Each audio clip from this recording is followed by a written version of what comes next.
Hi, I'm Cindy from Ray White at North Richmond, and I'm here today with Victoria, who owns Victoria's Hairdressing Salon in North Richmond. Hi Victoria. How you going? Good.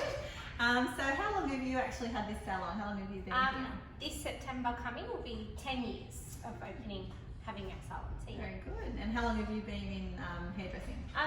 It's coming on to 17 years. So since I was 16, I've been a hairdresser, and that's all I've ever done. So yeah, it's awesome having my own salon. Love it. Yeah. And you've got, how many staff do you have working for you? I've got 5 girls.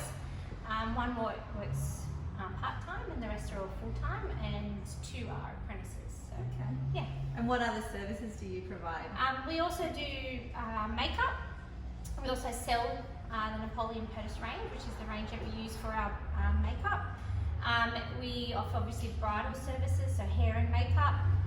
We do facial waxing. We do spray tanning and blush and brow tinting. So just the basic sort of beauty stuff as well. Very good. And you're at a really good spot here too, because you're right at the back of the shops. That's right. Very beautiful good lighting here too. Yeah, it's a beautiful, Thank you very salon. much. Yeah, and I know that you've got a very good following and quite a loyal clientele. That's right. Yeah, definitely. Especially being open for so long, and some of my clients have followed me around since I was a second-year apprentice. So yeah, it's like that with hairdressers. Definitely.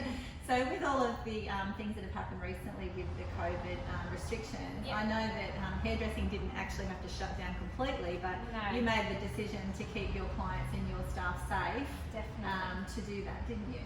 Yeah. So I think it was about the end of March, was it? Yeah. They had put on a restriction of 30-minute services in salon only. And as you know, that's impossible.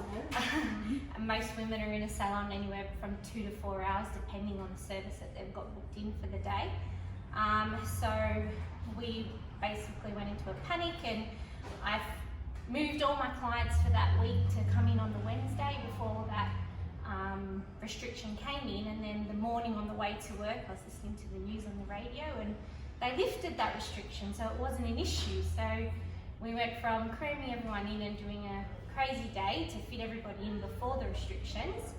And then I suppose we came back, we just stayed operating, and come the end of the week we were having cancellations because people were scared to leave the house. They wanted to stay at home. They didn't feel like their hair was, or beauty services were essential. So we had a big drop in bookings, so it was kind of pointless being open anyway. So as a team, I sat down with the girls and we all thought, why be here if we don't feel safe? I mean, myself, I'm pregnant, so I was a bit scared at the time. And also too, we have some staff members who are high risk. So we didn't want to make anybody feel uncomfortable, including myself. So we just felt it was best to close, and until further notice, until we felt like it was safe again. So come about the end of April, I made the decision to reopen again. So it wasn't a forced close, it was something I chose to do to keep the community safe. We still work in a close vicinity of people, so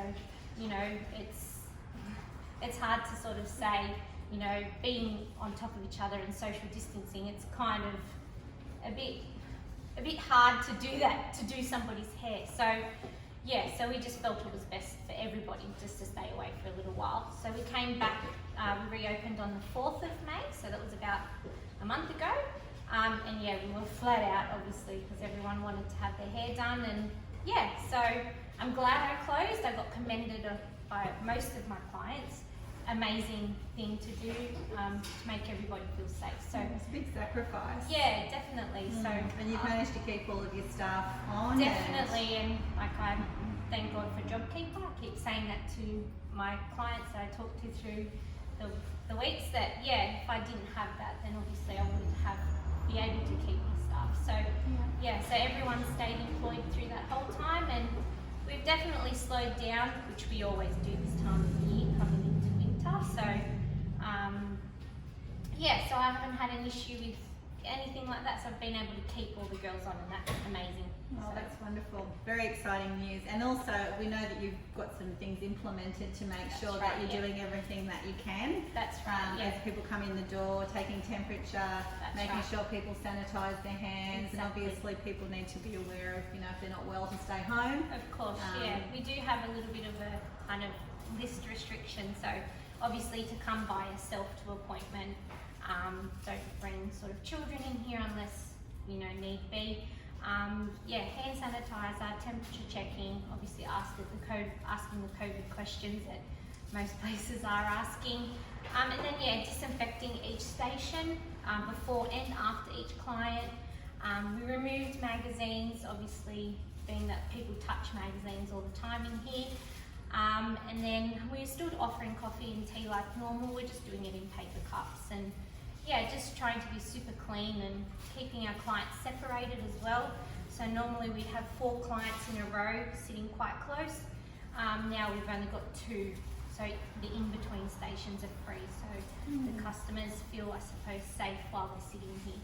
Yeah, so for all of your clients, at least they can be really confident to know that if they do, you know, decide to come out and get their hair done now, they can feel that they're exactly safe. Right. So, you know, I've tried to make my staff as well as the clients feel as safe as possible while they are out and about with, I suppose, everything that's happening. And I know after weeks of isolation, there was many people that were very desperate to get their hair done. Yeah, so cabin fever. Everyone's very excited to have you all back. That's right. Everyone had makeover hairstyles, or, you know, your hair's the only thing you can dramatically change about yourself. So the first few weeks, we were getting lots of makeover colours or restyle haircuts. Make people feel good about themselves, especially being stuck in your house for a whole month. I suppose it was about that time.